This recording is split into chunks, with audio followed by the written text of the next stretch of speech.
जनसंघ की संस्थापक राजमाता विजया राजे सिंधिया की जयंती है। इस मौके पर उनकी बेटी मंत्री यशोधरा राजे सिंधिया ने छतरी पहुंचकर उन्हें पुष्पांजलि अर्पित की। इस मौके पर मंत्री यशोधरा राजे सिंधिया ने चुनाव प्रचार न करने के संकेत दिए। देखिए एक खास रिपोर्ट। एमपी में विधानसभा चुनाव की हलचल। चुनाव प्रचार अभियान में हिस्सा नहीं लेंगी यशोधरा राजे। यशोधरा राजे सिंधिया ने दिए प्रचार न करने के संकेत। यशोधरा राजे सिंधिया ने कहा कि अगर प्रचार और दौरे करने थे तो मैं खुद ही खड़ी होती। मेरा बदन साथ नहीं देता है। मैंने अगस्त में ही बता दिया था कि कोरोना के बाद मैं काम नहीं कर पा रही हूँ। जो काम पेंडिंग थे उन्हीं को खत्म करना था।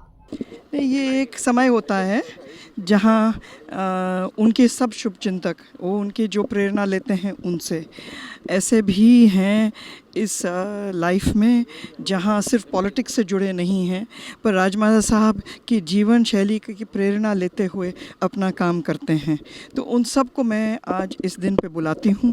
जो आते हैं वो अपने खुले मन से आते हैं, अपने दर्शन करने के लिए आते हैं और याद करने के लिए आते हैं कि अम्मा महाराज क्यों खड़ी हुई थी, किस नैतिक मूल्यों पे खड़ी हुई थी और किस वजह से इस देश को अपने आप को समर्पित करी हुई थी। नहीं वो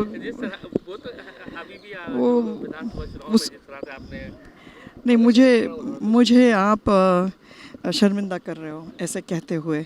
कहाँ अम्मा कहाँ मैं। हम तो कोशिश करते हैं कि उनके नैतिक मूल्यों पे चलने के लिए। और मैंने अगस्त में ही मेरे संगठन को बता दिया था कि चौथे दफ़े कोरोना मई में ही हुआ और मैं तीसरे से भी नहीं रिकवर हो पाई क्योंकि मेरे पास इतना विभागों का काम था और शिवपुरी शहर में और ग्रामीण में जो मुझे ख़त्म करना था वो काम भी निपटाने थे। तो इसीलिए बदन मेरा साथ नहीं दे रहा था। हमें क्या है कि मैं बहुत मेहनत करती हूँ और अगर आज चुनाव है तो चुनाव में भी मेहनत करनी पड़ती है, दौरे करने पड़ते हैं और दौरे मेरे से हो नहीं पा रहे थे। तो अच्छा है ना कि सही बोलें और कुर्सी किसी और की बन जाए, कोई और चेहरा आ जाए। ये भी एक दिशा भी दिखा देती है कि कुर्सी हमेशा नहीं रहेगी। अगर मुझे प्रचार प्रसार में निकलना था तो मैं तो खुद अपनी ही प्रचार प्रसार में निकल आती और मैं ही खुद खड़ी होती। कुल मिलाकर देखा जाए तो जनसंघ की संस्थापक राजमाता विजया राजे सिंधिया की जयंती है। इस मौके पर उनकी बेटी मंत्री यशोधरा राजे सिंधिया ने छतरी पहुंचकर उन्हें पुष्पांजलि अर्पित की। इस मौके पर मंत्री यशोधरा राजे सिंधिया ने चुनाव प्रचार न करने के संकेत दिए। Bureau report MP news Gwalior.